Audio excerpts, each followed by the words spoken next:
শকুনের বাপের নাম যদি শুভেন্দু হয়, শকুনের মায়ের নাম হচ্ছে হুমায়ুন কবির।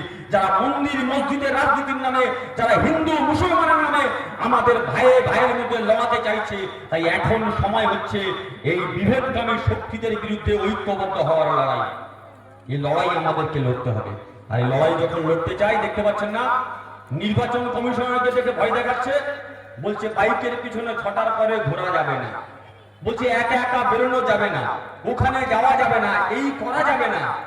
নির্বাচনের আগে যদি বিজেপির নির্বাচন কমিশনার আপনাকে ঠিক করে দেয় আপনি বাইকে যাবেন কি যাবেন না, আপনার বাইকের পেছনে বসবেন কি বসবেন না, ভাবুন নির্বাচনে যদি একবারে বিজেপি ক্ষমতায় আসে, আপনার কথা বলার অধিকার বন্ধ হয়ে যাবে, খাওয়া দাওয়ার অধিকার বন্ধ হয়ে যাবে, কি করবেন কি করবেন না তার অধিকার বন্ধ হয়ে যাবে। যোগী এসছে না বাংলার মাটিতে, যোগী বুলডোজার নিয়ে এসছে, বলছে बुलडोजर राज चलेगा, हमारा उत्तर प्रदेश में मस्जिद में अजान नहीं होता, बुलडोजर चलता है।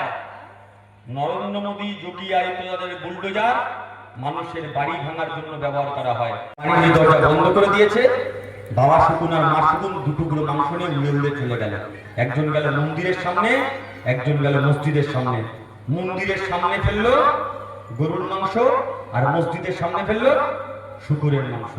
পরদিন যখন সকাল হলো, ধর্মপ্রাণ হিন্দু ভাই, ধর্মপ্রাণ মুসলমান ভাই, যে বাপি হালদারের বাড়িতে প্রতিদুর রহমান পুজোর সময় বাইকে করে পেছনে বসে ঠাকুর দেখতে বেরোতো, যে বাপি হালদার প্রতিদুর রহমানের বাড়িতে ঈদের সময় লাচ্চা সিমুই খেতে আসতো, যে হিন্দু মুসলমান ভাই ভাই একসঙ্গে মেলামেশা করতো, তারা তার পরদিন সকাল হলো এই নিশ্চয়ই ওদের কাছে, ওরা আমার ধর্মকে ছোট করছে, হাতের কাছে যা আছে নিয়ে বেরো, লাঠি দা কুল যা পেয়েছে নিয়ে বেরোলো। এক ভাই অপর ভাইয়ের বিরুদ্ধে রাস্তায় নেমে পড়লো, গোটা গলি রক্তে লাল হয়ে গেল, অসংখ্য মানুষের লাশ গোটা গলির মধ্যে ছড়িয়ে পড়লো।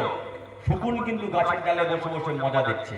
যখন দাঙ্গা থেমে গেল, সবাই যখন বাড়ি পৌঁছে গেল, শকুন উপর থেকে দাঁড়িয়ে দাঁড়িয়ে বলা শুরু করলো, ওই দেখ গলির দিকে তাকিয়ে দেখ, কত মানুষের লাশ পড়ে আছে, এবার যত খুশি মনের সুখে মানুষের রক্ত খা, মানুষের মাংস খা। আমি গল্পটা বললাম এই কারণে, গোটা বাংলাটাকে আজকের ভাগাড়ে পরিণত করছে বিজেপি, আর ওই শকুনের বাচ্চাটার নাম হচ্ছে বিজেপি। আর শকুন ভেঙে গেছে, তালি মারার জন্য আমাদের বুলডোজার এসছে।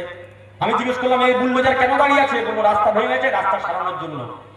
বিজেপি বলাদের চোখে চোখ রেখে বলে দিন, তোমাদের বুলডোজার মন্দির মসজিদ মানুষের বাড়ি ভাঙার জন্য ব্যবহার করা হয়, আর মমতা ব্যানার্জির বুলডোজার মানুষের সামনে রাস্তা তৈরি করার জন্য ব্যবহার করা হয়। ওরা ভাঙার কথা বলে, আমরা জোড়ার কথা বলি, ওরা ভাঙার রাজনীতি করে, আমরা গড়ার রাজনীতি করি।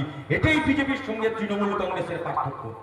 তাই আমাদেরকে এই লড়াইটা ঐতিহাসিক লড়াই।